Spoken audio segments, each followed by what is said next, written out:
Good day, mate. Welcome back to the channel. I'm FPL Root and welcome back to another FPL video.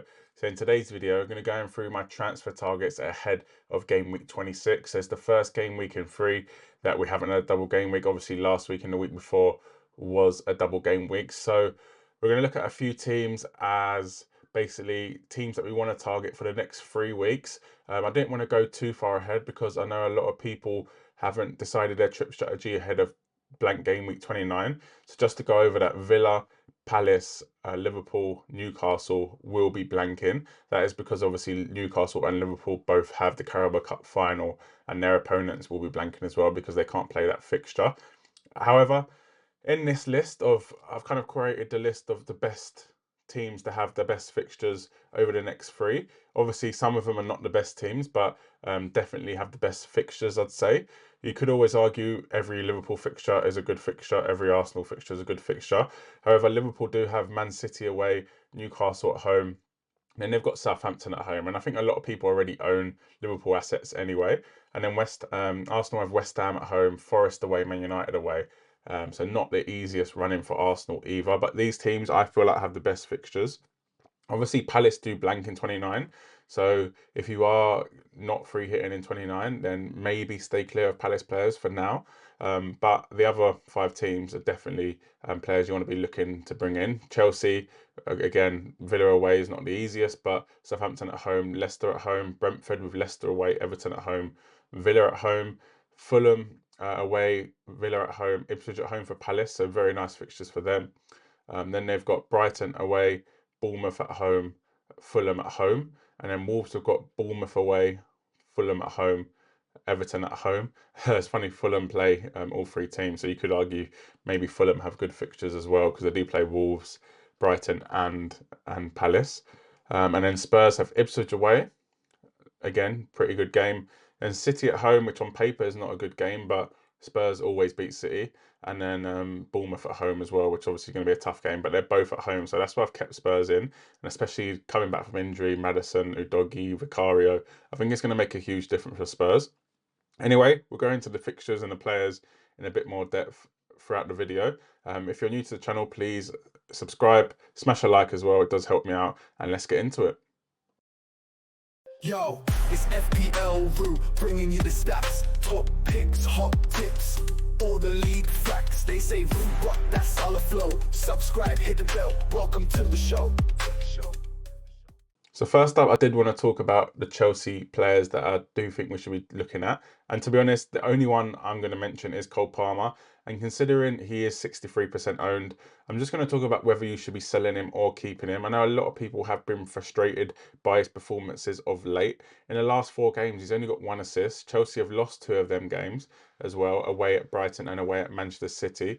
So a lot of people are getting frustrated by Cole Palmer, and to be honest, even on the eye test, his performances haven't been good at all, and that's why a lot of people are looking to take him out of their teams. 11.2 million is a lot of money. You could maybe transform to someone like Haaland maybe in later on, but for now, I would probably be keeping Cole Palmer because of the fact the fixtures are so good for Chelsea, especially that Southampton at home game and Leicester at home game. I think Cole Palmer could easily get 2 goals in each of them, but the way he's playing at the minute is definitely worrying. Um, like I said, 63% owned. A lot of people do own him. If you take him out and then he does score, it's going to hurt your rank a lot. 7 points per start, which is ridiculous. So really, you should be getting on average 21 points over these 3 game weeks.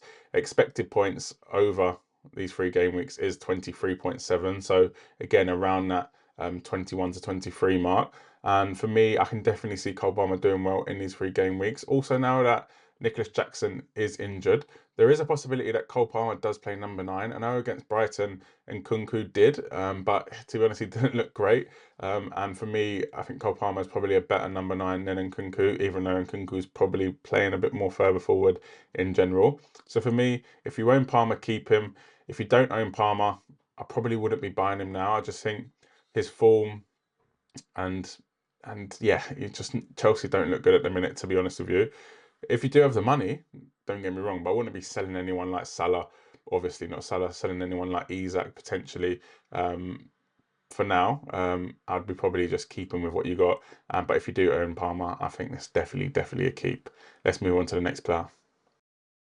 So now we've got the two Brentford boys, Vissa and Mbeumo. So obviously Vissa's a forward and Mbeumo's a midfielder, so there's a little bit of a difference. And also Mbeumo's 7.9 million, whereas Vissa is 6.3 million. So I think it just all depends on whether you need a forward or midfielder. So I'm going to assume that potentially you need both and you only want to get one in. Obviously Mbeumo is probably the safer pick, but he is more money, don't get me wrong. But in terms of ownership as well, over 35%. Vissa's a bit of a differential at 11.8%. And Burma's on penalties though, which for me does make a huge difference. And in terms of points per start, and Burma's above Vissa at 6.1 compared to Vissa's 5. The expected points over the next three are actually pretty similar though. And Leicester away, Everton at home, Villa at home are good fixtures for Brentford. And they did pull off a really good away win against West Ham in game week 25 as well. So neither of them did anything really in that game in terms of scoring or assisting. But Vissa was probably a little bit more threatening in terms of on goal than Mbeumo, but Mbeumo was definitely more creative. So I think with Mbeumo you do get a few assists here and there. 14 goals, 3 assists for him this season, which is so good. Vissa 10 goals, 3 assists. So it is close, and for me, I think it just depends on what position you need. I know I said at the start of this clip that basically, if I'm going to assume you need both. I think if you need both, I'd probably be going for Vissa, to be honest with you. I know Burma's on pens, but I think there's more midfielders out there to get instead of Mbeumo. Like for me and my team, I don't have Mbeumo, and I have Bournemouth midfielders. Obviously got Palmer, Salah. I've got Iwobi. Potentially Iwobi could go to Mbeumo if I have the money. But for now, yeah, I probably just prefer Vissa because of your saving in price and because of the lack of forwards at the minute. Even if you look at kind of the top scoring forwards, you won't say 10 goals is a massive amount, but Vissa is up there within the top 7 or 8 forwards in the whole game in terms of points. So for me, it does show that he is one of the best forwards in the league, and especially at that price, it's very good. In terms of goals as well, he's a top 6, 7. The only people above him, more than one above him, are Isak, Wood, and Haaland. So you've also got Mateta, Cunha, and Watkins at 11, so one more goal than Vissa. In terms of midfielders for Mbeumo, goals scored, he is second behind Salah. He's joint with Palmer, and in terms of points, he's not near Palmer because of the fact that he doesn't really get that many assists.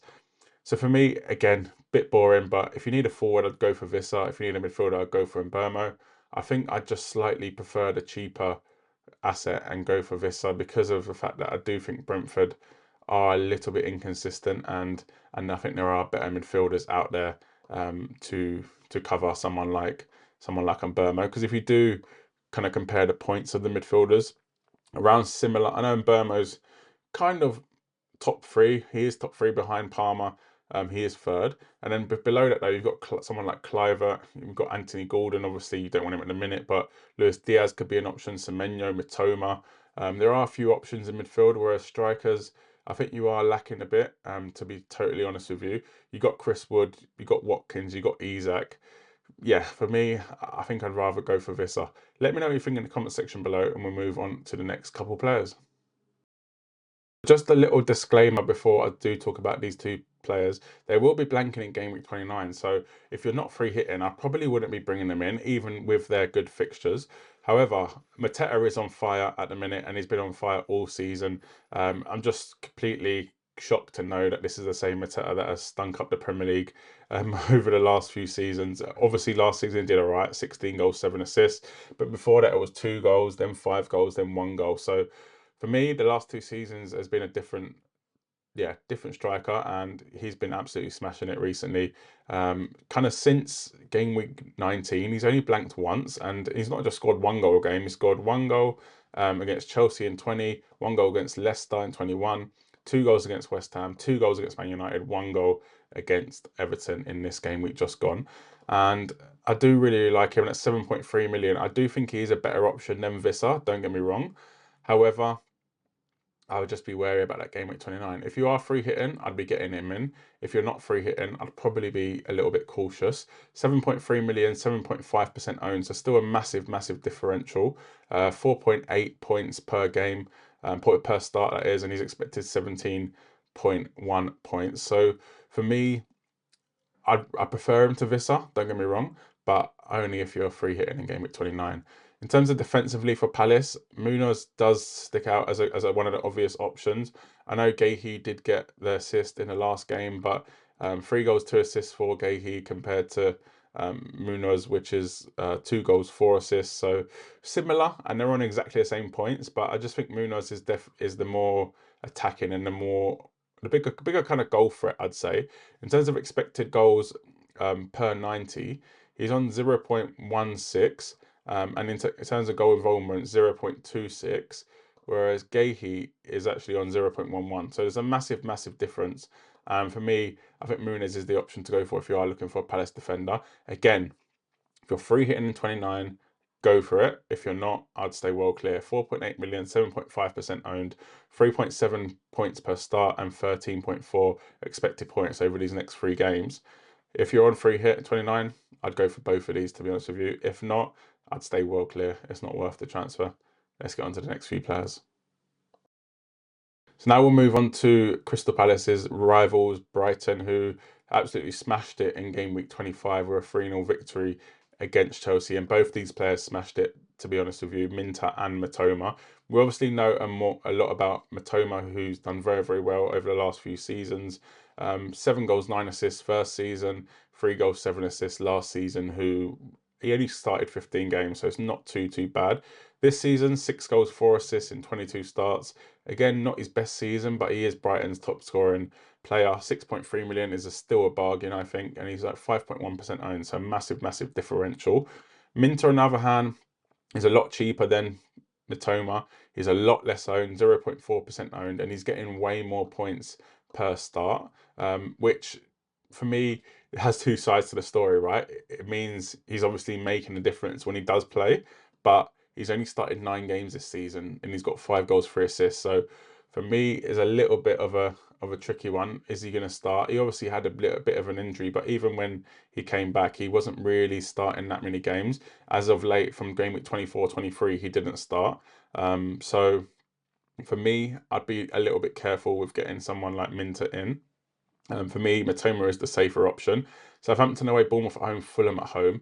Our fixtures you're going to want Brighton for, but again, Brighton have been so inconsistent this season that it's almost hard to recommend their players because you don't know what Brighton are going to turn up. They lose to Everton at home, then they beat Chelsea at home 3-0. They draw at Arsenal, draw at Villa, beat Man United away, and then they'll draw with Southampton at home, draw with Leicester away. So it's a tough one with Brighton. But for me, for these fixtures, they're probably some of the best out there. Fulham are a decent team, and so are Bournemouth, don't get me wrong. But Southampton away is a lovely fixture. And you can easily see Brighton going there and scoring 3 goals like Bournemouth did yesterday. So for me, I'd be going for Mitoma if you did want one of these options. Do I prefer Mbermo? Obviously, I prefer Palmer because of the penalties, etc. But do I prefer Mbermo? I think slightly because of the fact he's on pens and he's the main man, but obviously he's way more expensive. So if you are looking to that price point of 6.3 million, I'd be going for Matoma. Minter, on the other hand, I think it's too risky in terms of minutes. To be honest with you, I'd be going for Matoma if you did have the option. Let's get on to the next player. Although Wolves do have very good fixtures in terms of Bournemouth away, Fulham at home, Everton at home, for me, they've had a really bad season. Yeah, so bad. But Cunha has been the shining light. 11 goals, 4 assists for him in 21 starts. When he's played, and to be honest, Wolves ain't even won that many games, so it's not like he's been scoring and winning them games. He's been scoring and they've been getting beat. So they've only won 5 games all season out of a possible 24. For me, I do like Cunha. I do think he's a great option. It's just a tricky one bringing in a player from a team that is doing very bad, but also to kind of add to this fixture run in 29, they do have Southampton away, and I think that makes a huge difference. I think again, if you're free hitting in 29, I probably wouldn't be going for Cunha, to be honest with you. I don't think these free fixtures as a free are are that good, if that makes sense. I think Bournemouth away is going to be tough. Everton are going to be tough. Fulham are going to be tough. But you fancy Cunha to score every game he plays, to be honest with you. And with that Southampton away game as the game where he could get a couple goals, I think if you're not on a free hit, I'd be getting Cunha. I think you can probably wait a week and get that Bournemouth away game out of the way, because that's not going to be an easy game. And then 2 home games and then Southampton away. I do really, really like that as an option. Then they've also got West Ham at home, Ipswich away after that. So for me, I'd probably wait a week to get Cunha. 6.8 million, 7.6% owned, 5.9 points per start, and he's expected 11.6 points over these next few. But again, for me, I prefer Mateta and Visser at the minute because of that Bournemouth away game. However, after that, their fixtures do look very, very good. It's just, do you trust Wolves to score a goal is the tough thing, to be honest with you, because in terms of goal scorers for their team, Cunha really is doing it all. You've got Strand Larson on 7 behind Cunha on 11, but he's injured at the minute. He hasn't started. He started and got injured against Arsenal in game week 23. Other than that, it's Out Nori on 3 goals. So really no other attacking threat. Chan Huang is injured as well. Should be back in a few weeks, but he is injured as well. So for me, Cunha, I'd probably wait a week. But other than that, the fixtures are so good. So if you do see a change in form from Wolves, then Cunha should be in your team. Let me know what you think in the comment section below, and we'll move on to the next couple of players. Tottenham.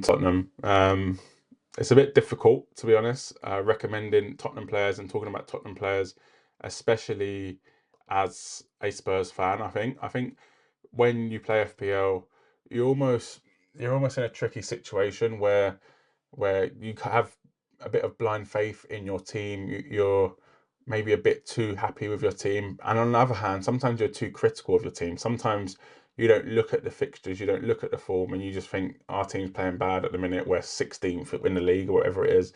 So it is a tough one. Let me know in the comments below how you get on with supporting a team and playing FPL at the same time. However, I do feel like there's an advantage if you do use it. I think if you see a change in your team, for example, I remember Spurs, I think it was under Pochettino, and we looked so good in that first game, but we got beat by Man United 2-0 at Old Trafford, or was it? I think it might have been 1-0 or 2-0. And I was like, no, this team's very, very good. We looked so good that game. And then I knew it was about to click, and then got a few players in, and then they absolutely smashed it. Dele Alli, Harry Kane, etc. Also, recently, I think it was Richarlison that was playing through the middle, and then he wasn't doing anything really. And then I thought he's definitely going to play Son in the middle now. I think this was actually, I think this might have been Conte, and then he moved Son in the middle. We got a hat trick against Burnley. So we got 4 goals. I think it might have been against Burnley, and absolutely smashed it. So I got to see the fact that Richarlison wasn't working in the middle, and Son was going to move their next game, and then he ended up scoring, I think, 3 or 4 goals. I think it was, but this is where I'm hoping I could be seeing what's going to be happening in Spurs' future. They have a lot of injuries coming back now. Udogie should be back. Vicario's back. Maddison's back. Some big players are back for Spurs, meaning they can probably put together, I'd say, half a full strength team. Now with Udogie, Vicario, Maddison. Also got Tell as well, who I do want to speak about in this part of the video.